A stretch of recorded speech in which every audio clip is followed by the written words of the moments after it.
특별히 둘째 주일 어버이 주일로 지킵니다. 주님께서 주신 우리를 이 땅에 있게 한 존재의 근원이 된 우리의 부모님들을 깊이 생각하며 또 말씀이 주는 교훈을 조차 그렇게 믿음으로 살아갈 수 있는 저와 여러분이 될 수 있기를 바랍니다. 특별히 5월 계절의 여왕이라 그런 말들을 하지요. 그만큼 푸르르고 화창한 그런 생명력이 생동하는 그런 계절 5월입니다. 하지만 이 5월에 특별히 어버이 주일이 오면 그동안 또 효도하지 못했던 죄책감 때문에 또 부모님을 생각하며 가슴이 저려오는 그런 경험도 하게 됩니다. 오늘 어버이 주일에 예배를 드리면서 부모님이 최근에 돌아가셔서 혹은 효도할 수 있는 기회가 없으신 그런 분들도 계실 겁니다. 살아생전에 불효한 것, 마음에 편하지 못하게 해드리고 속썩여 드렸던 그런 일들이 많이 생각이 나실 겁니다. 또 부모님이 살아 계셔도 바쁘게 사느라고 제대로 효도하지 못하고 또 삶 속에 다가오는 여러 가지 어려움 때문에 마음 아프게 하고 또 그렇게 걱정 끼쳐드리고 잘해드리지 못했던 것 많이 기억이 날 것입니다. 목사인 저도 역시 불효한 것이 많아서 부모님을 생각하면 늘 부끄럽고 죄송스러운 마음이 듭니다. 그래서 제일 1년 중에 제일 싫은 주일이 사실 저는 어버이 주일입니다.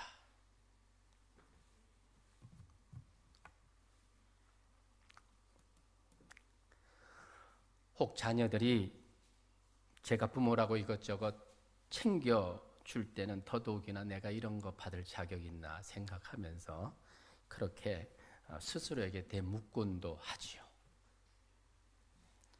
죄송스럽고 부끄러운 마음이 크기에 어버이 주일은 좀 빨리 좀 지나갔으면 하는 그런 마음이 큽니다. 저는 좀 나이가 더 젊었을 때 이 부모님에 대한 생각이 그랬으리라. 이제 나이가 들면 좀 없어지겠지 그런 생각을 했었는데요. 나이가 들면 들수록 더 크게 다가오더라고요. 나도 이제 부모가 되어서 이제 손자 손녀가 있음에도 불구하고 내 부모를 생각하면 참 역시 어린아이 같은 마음이 들고 죄송스러운 마음이 들고 부끄러운 마음이 들고 그런 마음이 참 많이 드는 것 같아요. 여러분들은 어떠십니까? 어버이 주일에 다시 한번 우리의 존재 목적이 되고 존재 이유가 되신 우리 부모님들을 깊이 생각하는 그런 귀한 시간들이 되어지기를 바랍니다. 서울여자대학교 사랑의 엽서 공모전의 대상을 받았던 어머니라고 하는 제목의 글을 하나 잠시 소개하려고 합니다.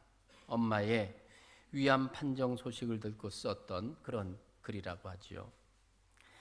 나한테 티끌 하나 주지 않은 거린들이 나에게 손을 내밀면 불쌍하다고 생각했습니다. 그러나 나에게 전부를 준 어머니가 안쓰럽다고 생각해 본 적이 없었습니다.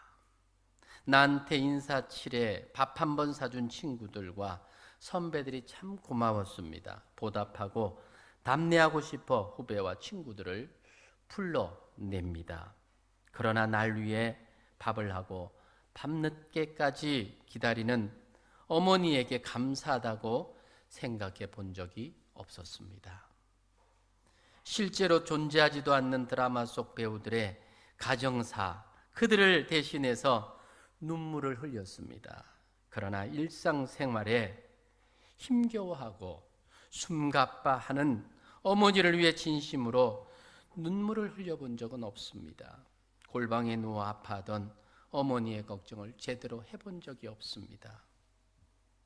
친구와 애인에겐 사소한 잘못 하나에도 미안하다고 사과하고 용서를 구했습니다. 그러나 어머니에게 잘못한 셀 수 없이 많은 그것들에 대하여도 용서를 구하지도 않았었습니다. 죄송합니다. 이제야 조금 알게 되어 죄송합니다. 아직도 너무 많은 것을 알지 못해 죄송합니다. 부모의 마음이 어떠한가 부모가 되어 보고 나서야 비로소 부모의 심정을 조금은 이해를 하게 되지요. 아이가 아파서 뜬 눈으로 밤을 새우면서 아이의 아픔이 나의 아픔인 것처럼 경험해야 비로소 내 어린 시절 나의 부모가 이렇게 나를 키우셨구나 조금 느끼게 되는 겁니다. 아무리 덕망 있는 사람이라도 참 자녀 문제만큼은 자유롭지를 못하지요. 구약 성경에 소개하는 다윗은 성군, 훌륭한 성군입니다. 용맹과 믿음을 겸비한 하나님을 사랑하는 사람입니다. 나라도 크게 번성할 수 있었고 백성들도 그 다윗으로 인해서 평안하게 살아갈 수 있었습니다. 그런 다윗에게도 불행한 가정사가 있었지요. 아들 압살롬 반란을 일으켜서 아버지를 대적했던 내용을 우리가 압니다. 그래서 아버지 다윗의 군대와 아들 압살롬의 군대가 전쟁을 합니다. 아들이 아버지를 죽이고 나라의 왕이 되겠다고 야심을 가지고 군대를 이끌고 그렇게 진군해 옵니다. 아버지 다윗은 군대를 동원해 그 반란군을 막게 됩니다. 아버지의 마음은 걱정이 이만저만이 아닙니다. 아들을 죽일 수는 없습니다. 그렇지만 반란군을 진압시켜야만 합니다. 그래서 군대를 보냈지만 아들만큼은 죽지 않기를 바랬지요. 그런데 전쟁에서 구스 사람이 전령으로 옵니다. 왕을 대적하던 원수들을 물리쳤다는 승전보를 전해줍니다. 전쟁에서 이긴 겁니다. 하지만 다윗 왕은 기뻐하지 않습니다. 왜냐하면 그 아들이 어떻게 되었는가 더 궁금했기 때문입니다. 그래서 묻지요. 소년 압살롬은 잘 있느냐? 전령의 대답은 그렇습니다. 왕을 대적하는 자들은 다 소년과 같이 되기를 원하나이다. 이 말은 아들이 전쟁에서 죽었다는 말입니다. 다윗은 말로 형용할 수 없는 고통을 호소합니다. 그는 예루살렘으로 올라가면서 내 아들 압살롬아, 내 아들 압살롬아 통곡을 합니다. 차라리 내가 대신 죽었으면 좋을 뻔하였다. 그런 고백을 합니다. 아들은 아버지를 대적하고 아버지를 죽이려고 했는데 아버지는 아들의 죽음에 슬퍼하고 있는 겁니다. 이것이 우리 부모의 마음이지요. 대적한 압살롬을 생각하고 눈물 흘린 다윗의 이 눈물이 우리 자녀들을 향한 부모의 마음이지요. 그 눈물에는 부모만이 가지고 있는 자녀에 대한 애절한 사랑이 담겨 있습니다. 부모를 대적한 자식이지만 미워할 수 없는 사랑이 담긴 눈물, 그것이 바로 아비 다윗의 눈물이었습니다. 그것이 어쩌면 지금 내가 이 자리에 있기까지 내 부모가 나를 생각하며 나를 위해 흘렸던 그 눈물이기도 합니다. 부모를 버리고 떠났지만 그 부모는 자식의 안녕을 걱정합니다. 차라리 내가 죽었으면 하는 것이 부모의 공통적인 마음입니다. 자녀가 혹시 병에 걸려 아파할 즈음에는 부모 마음이 다 그렇지 않습니까? 내가 대신 아팠으면 좋겠다. 혹이라도 더 심한 병에 걸리면 이 아들을 살리기 위해서, 이 자식을 살리기 위해서 내가 무엇을 할지라도 다 할 수 있는 그것이 부모의 마음이지 않습니까? 우리 마음이 우리 자녀를 향해서 그랬던 것처럼 우리의 부모가 나를 위해서 쏟았던 사랑과 정성과 그 모든 것이 그랬던 겁니다. 그래서 부모는 죽으면 땅에 묻지만 자식은 죽으면 가슴에 묻는다 하는 그 말이 지나놓고 보니 그냥 지어낸 말이 아니더라고 생각이 듭니다. 이 시대가 점점 효에 대한 가르침이 약해지고 있는 시대입니다. 마지막 때 말세치 말의 시대입니다. 디모데후서 3장 2절은 말합니다. 사람들이 자기를 사랑하며 돈을 사랑하며 교만하며 비방하며 부모를 거역하며 감사치 아니하며 거룩하지 아니하며. 그렇습니다. 오늘의 시대적인 흐름은 물질을 추구하고 권위를 무시하고 도덕이 땅에 떨어졌습니다. 이런 시대적인 흐름 속에서 부모의 권위를 무시하고 부모에 대한 효심이 식어져 가고 있는 것이 이 시대를 표현하고 있는, 대변하고 있는 그런 표현이라고 말할 수가 있습니다.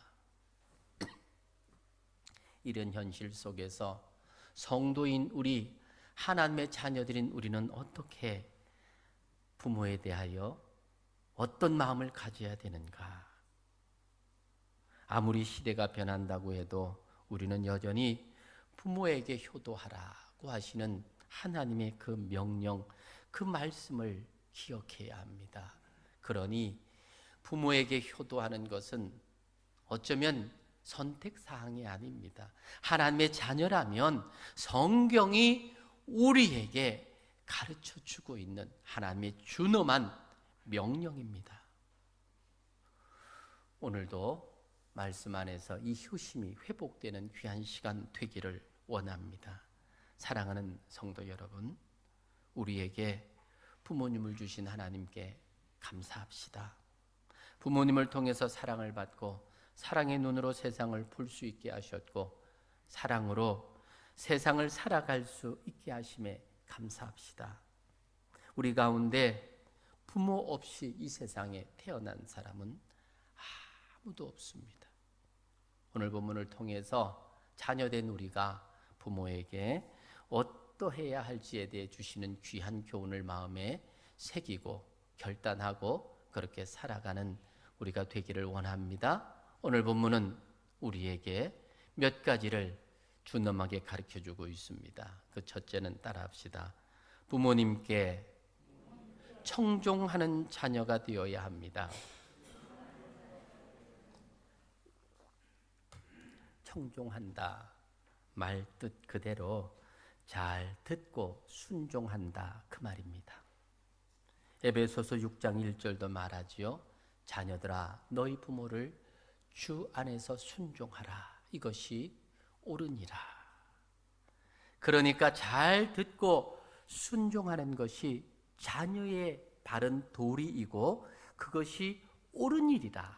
그렇게 말하고 있습니다.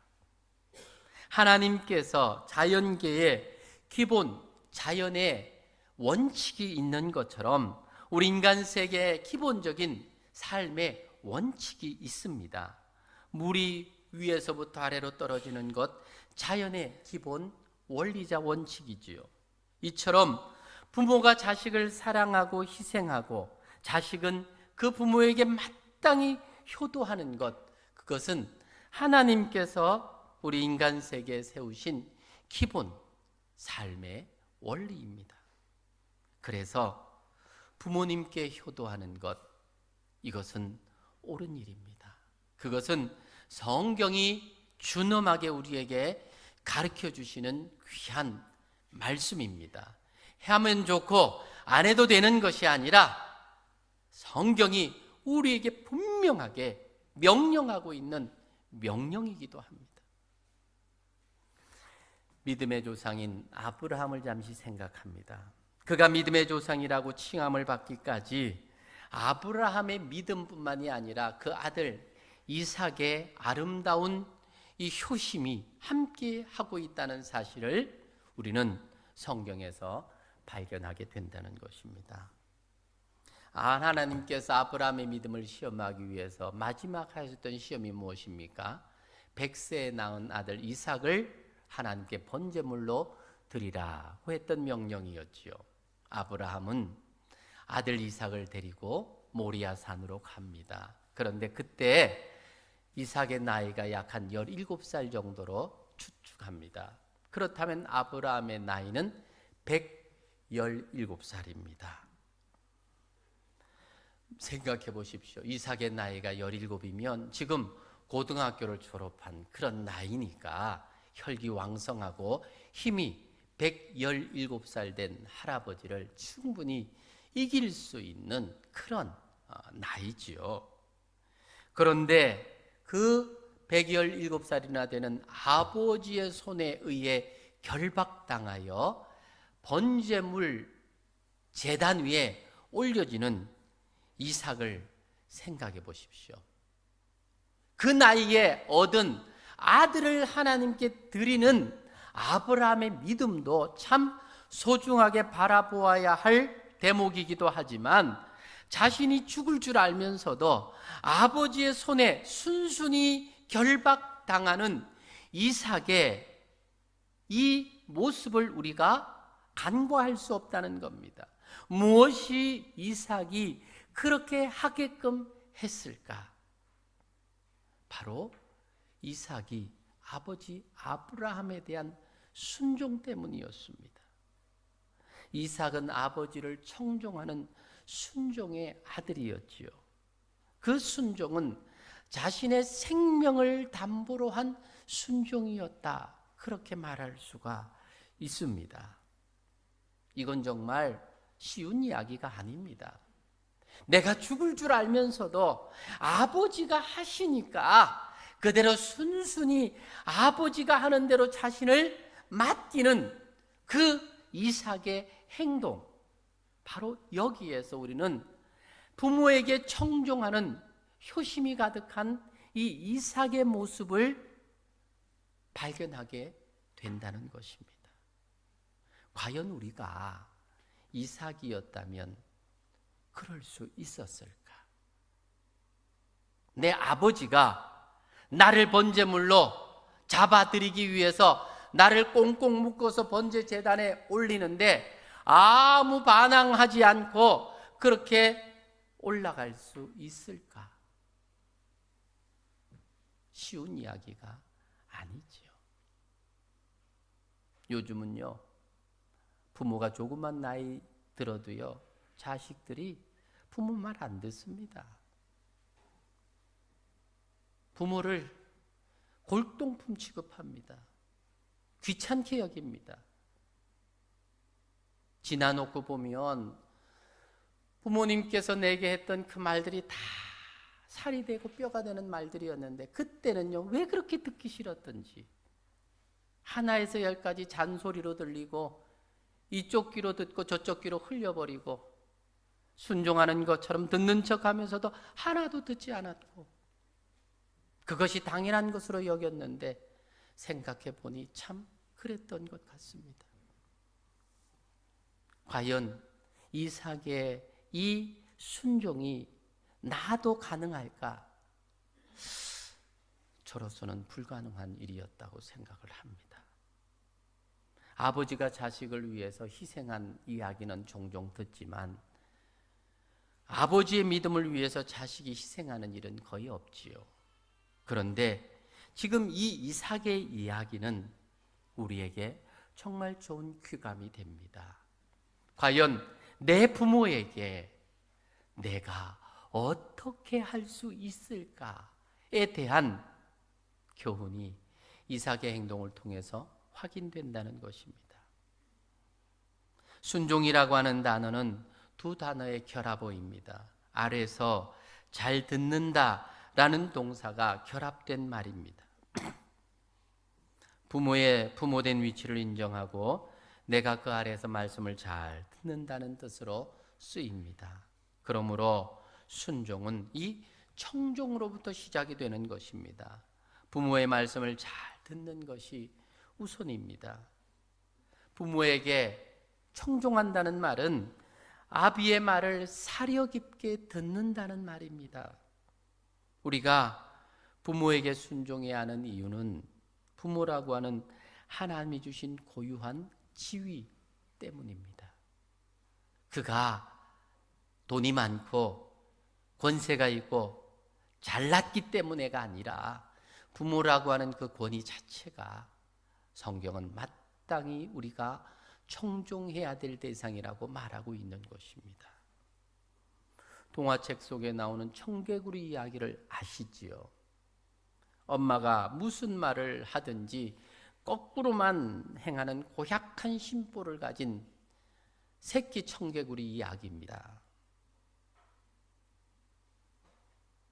어느 날 엄마 청개구리가 죽게 되었습니다. 유언으로 말하지 않습니까?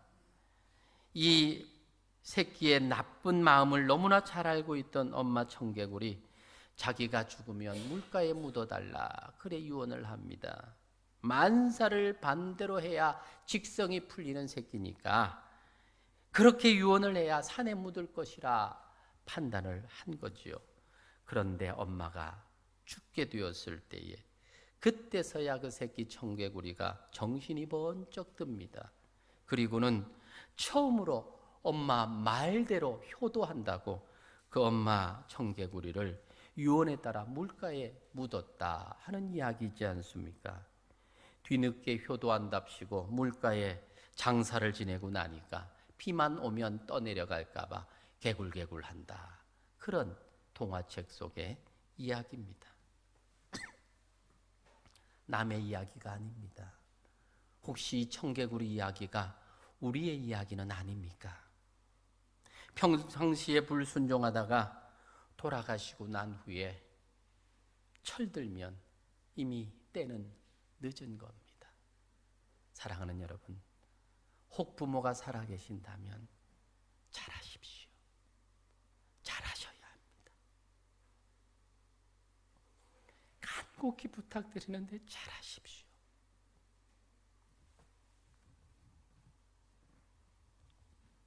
가장 큰 후회, 부모 돌아가시고 난 다음에 왜 내가 그때 못해줬을까 하는 그 마음, 여러분 느끼지 않습니까?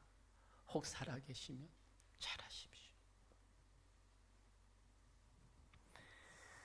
두 번째로 본문이 주는 교훈 따라합시다. 부모님을 존중해야 합니다. 22절 말씀에 보면 너를 낳은 아비에게 청종하고 너의 늙은 어미를 경히 여기지 말지니라 말씀합니다. 어미를 경히 여기지 말라는 것은 가볍게 여기거나 무시하지 말라 하는 말이지요. 공경하라는 말입니다. 하나님께서 친히 명령하신 10계명 중에 제5계명이 무엇입니까? 너의 부모를 공경하라 하는 겁니다. 이 공경이라고 하는 이 히브리어 말은요, 단어가 무겁다라는 의미를 가지고 있습니다.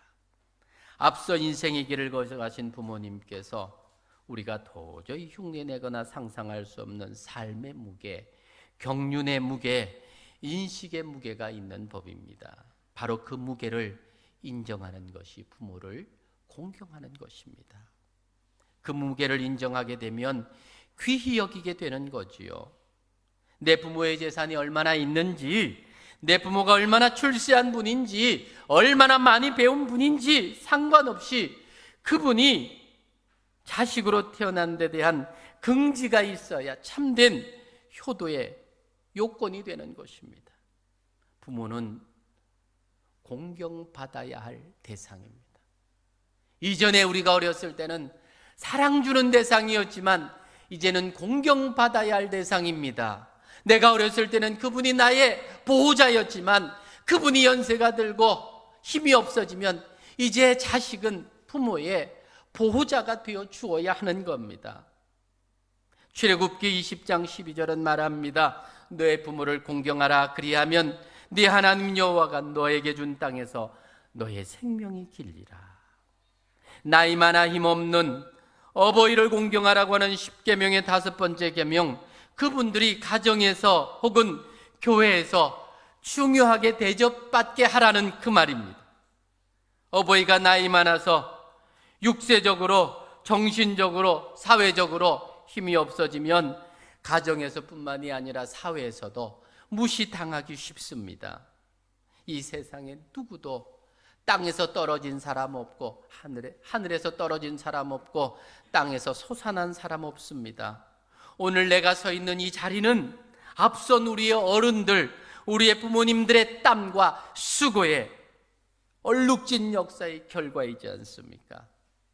무시하는 자들은 무시당하게 될 겁니다. 우리의 자녀들이 우리를 보고 있습니다.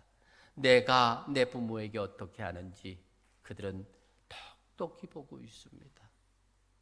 사랑하는 여러분, 우리 부모님들은 마땅히 공경받으셔야 합니다. 소중한 대접을 받으셔야 할 뿐입니다. 부모를 공경하는 복된 마음 우리 남산원의 모든 성도들에게 있기를 주님의 이름으로 축복합니다. 세 번째로 따라합시다. 부모를 기쁘시게 해야 합니다. 25절 말씀입니다. 내 부모를 즐겁게 하며 너를 낳은 어미를 기쁘게 하라. 자식으로서 부모를 즐겁고 기쁘게 하는 것 당연한 거지요. 그런데 실제로 우리가 부모님을 기쁘시게 하기보다는 염려와 걱정거리를 많이 끼쳐드리지 않았습니까? 우리들이 어떻게 하면 부모를 기쁘시게 할 수 있을까? 먼저 부모의 마음을 잘 헤아릴 수 있어야 합니다. 오늘 성경은 우리에게 부모에게 기쁨이 되는 요소를 말합니다. 24절에 의인의 아비는 크게 즐거울 것이요 지혜로운 자식을 낳은 자는 그로 말미암아 즐거울 것이니라. 기쁨과 즐거움이 어디로부터입니까? 자식이 의로운 삶을 살아갈 때에 부모가 즐거워합니다.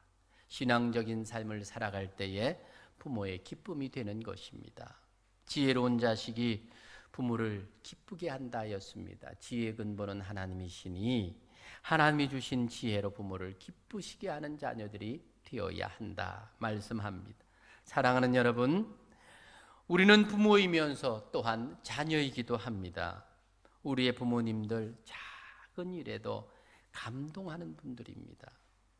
우리가 조금만 배려하고 그분들의 이야기를 조금만 들어주어도요 살만나 하시는 분들입니다.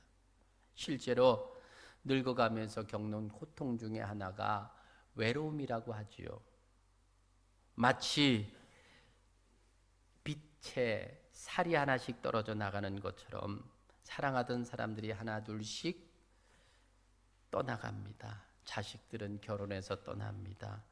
가깝게 지내던 친구들이 하나 둘 먼저 하나님 나라로 떠납니다. 평생을 사랑하던 함께 살던 아내도 남편도 떠납니다.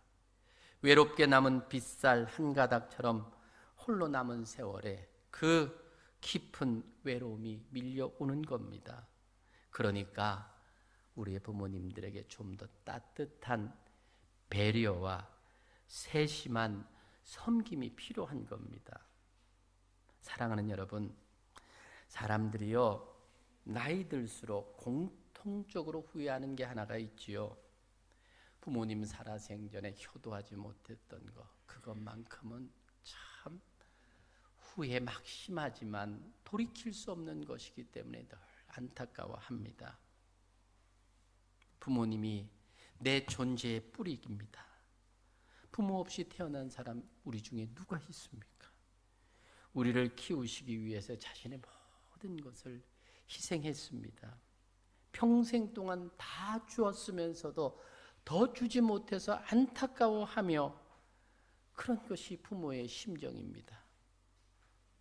우리가 우리의 자녀들에게 그렇지 않습니까? 자녀들에게 뭐 주는 거 아깝습니까? 못 주어서 안타깝지요. 더 주고 싶지요. 그런데 그게 내 부모가 나에게 했던 겁니다. 그 사랑과 수혜를 받았던 우리들입니다. 그러니 우리가 사랑이 내리사랑이라고 자식들이 전부인 것처럼 살아가는 우리들이 조금만 눈을 돌려보면 나에게 그 사랑 베풀었던 내 부모를 생각해 보면 우리가 이래서는 안 되는 거지요. 자식한테 하는 그 반만, 아니 반의 반만이라도 부모를 향해서 조금 생각하면, 조금 더 배려하면 얼마나 행복해 하실 텐데, 얼마나 즐거워하실 텐데, 얼마나 기뻐할 텐데. 미처 하지 못하다가 나중에 후회를 하는 거죠. 왜 그때 좀 할 걸? 살아생전에 좀 더 할 걸. 성경은 모든 자녀들에게 말합니다. 너의 부모를 순종하라. 그리고 공경하라고 말입니다. 그분들을 기쁘시게 하는 일을 하라. 그렇게 말을 합니다. 그렇게 말하면서 우리 하나님은 얼마나 이것을 소중하게 보시는지, 부모를 공경하는 자들에게는 내가 약속 있는 첫 계명을 준다, 그렇게 말합니다. 마땅히 해야 될 일이라고 하면서도 그렇게 하면 내가 가만히 있지 않겠다고 말씀하십니다. 에베소서 6장 1절로 3절의 약속입니다. 자녀들아, 주 안에서 너희 부모에게 순종하라, 이것이 옳으니라. 내 어머니와 아버지를 공경하라, 이것이 약속 있는 첫 계명이니 이로써 네가 잘되고 땅에서 장수하리라. 약속 있는 첫 계명을 주시는데요, 우리가 부모에게 그렇게 공경하고 살면 하나님은 내가 땅에서 잘되게 하시겠다, 장수하겠다, 그런 약속을 주십니다. 순종, 감정의 문제 아닙니다. 의지의 문제입니다. 내가 순종하고 싶다고 순종하고 싫다고 순종하지 않을 것이 아닙니다. 약하고 능력 없는 부모를 모시는 그 일, 하나님의 명령입니다.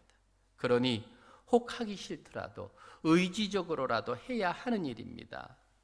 또 주 안에서 부모를 순종하라, 이 말 무슨 말입니까? 네가 주님 안에 있다면, 네가 믿는 자라면, 네가 하나님의 자녀라면, 네가 주의 백성이라면, 천국 백성이라면 너는 주 안에 있다면 내 부모를 순종하라, 그리 말씀하고 있는 것입니다. 우리는 그리스도인이기 때문에 하나님 말씀 그대로 더 부모를 순종해야 한다는 것을 강조하고 있습니다.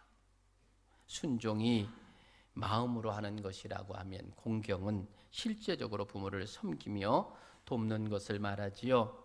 말로만이 아닙니다. 나의 물질, 나의 수고 함께 따르는 일입니다. 부모가 되어보기 전에는 부모의 마음 참 잘 헤아리지 못합니다. 부모님의 이마의 주름살이 곧 내 인생의 자서전입니다. 흰 머리카락은 나를 위해 수고하셨던 고생의 여정이지요. 갈라진 손과 발, 나를 위한 영광의 흔적들이지 않습니까?